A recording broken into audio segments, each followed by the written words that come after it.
Welcome to The Explainer. Today, we're diving into one of the wildest contrasts in business history, the life of Samuel Zemurray.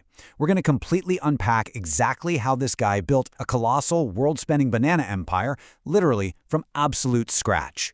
So think about it. How do you actually build a global empire from absolutely nothing? I mean, having zero resources and somehow becoming an absolute overlord of industry. This isn't just some standard biography. It's a total masterclass in strategic hustle. If you've ever wondered how the titans of the late 19th and early 20th centuries actually pulled off these massive feats, without modern tech or massive venture capital, you're going to want to pay close attention to the mechanics here. Section 1. Arriving with Nothing. Samuel Zemurray's Origins. 14. That's the number you really need to keep in your head. At just 14 years old, Samuel made the incredibly bold call to leave his homeland, entirely alone. Just let that sink in for a second. He lands in America with zero money, literally no education to speak of, no powerful connections waiting at the docks to hand him a cushy job, and he barely spoke a word of English. But what he did have was just raw, unfiltered ambition. His early life was completely defined by hardship. Born in 1877 into a really poor farming family back in the Russian Empire, things took a dark turn when his father died, which threw his family into severe financial desperation.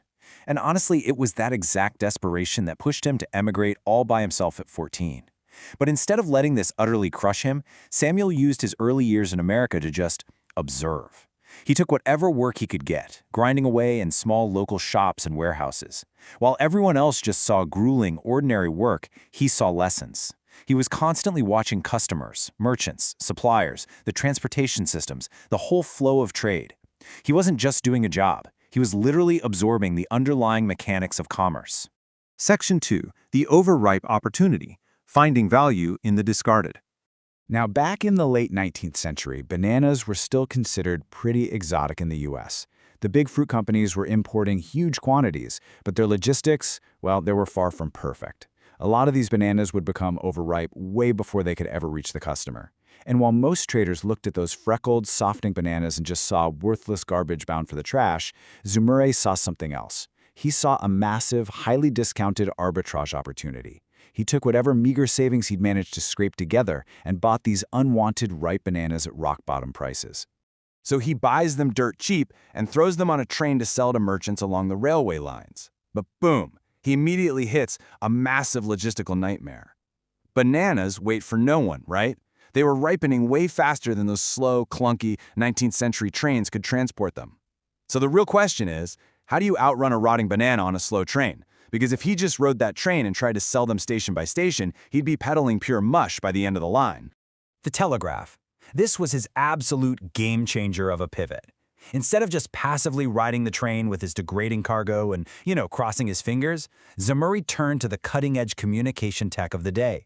Way before his shipment reached each station, he'd blast out telegraph messages ahead to local merchants, letting them know that highly discounted bananas were inbound. He was literally creating the demand before the supply even arrived. So when that train finally chugged into the station, buyers were already lined up on the platform, cash in hand. The banana sold instantly, moving fresh product out of the train cars and cold hard cash right into his pocket. The crucial takeaway here is that Zemurray didn't just solve a one-time problem. He codified this into a powerful, repeatable business system. Step 1. Buy what others reject. Step 2. Move it lightning fast. Step 3. Sell exactly where people want it. He took a massive logistical vulnerability and flipped it into a highly profitable engine. For anyone out there building something, this is the ultimate lesson in turning a market inefficiency into a repeatable system. And because of this brilliant system, his small operation exploded. But, as we all know, in business, rapid success always paints a giant target on your back. Section 3. Taking total control. Evolving into an industrialist. As Zemurray's footprint expanded, his success brought him face-to-face with the absolute behemoth of the era, the United Fruit Company. They completely dominated the banana trade, and their monopoly was a very real threat to crush his growing operation. But Zemurray realized a fundamental truth about empire building. Depending on other companies, especially a massive monopoly like United Fruit, for your supply, that will always limit you. You're entirely at their mercy. So to avoid being choked out, he pulled off a massive strategic shift. He aggressively acquired the entire supply chain. He wasn't just buying loose bananas anymore. Nope, he bought the actual banana-producing land in Central America. He invested directly in the plantations.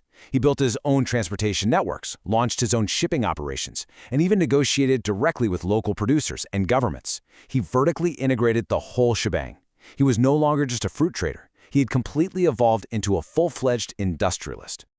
Now, taking control of that massive supply chain was a monumental task, but it perfectly highlights his core philosophy, finding opportunities where everyone else just saw problems. The tropical environments down in Central America were brutal, to put it mildly. The source material outlines the extreme heat, widespread disease, devastating floods, insects, and just incredibly tough terrain. Expansion was wildly risky. But Samuel? He didn't manage this from some comfy, air-conditioned office thousands of miles away. No, he studied everything personally. He understood the literal dirt of the plantations, the nuts and bolts of the transportation, and the exact pulse of the markets, all because he was right there in the thick of it. He conquered those physical and logistical obstacles himself. Section 4. The Seeds of Power. Beyond the banana business. So, what actually happens when a fruit business becomes deeply intertwined with international politics, governments, and raw power?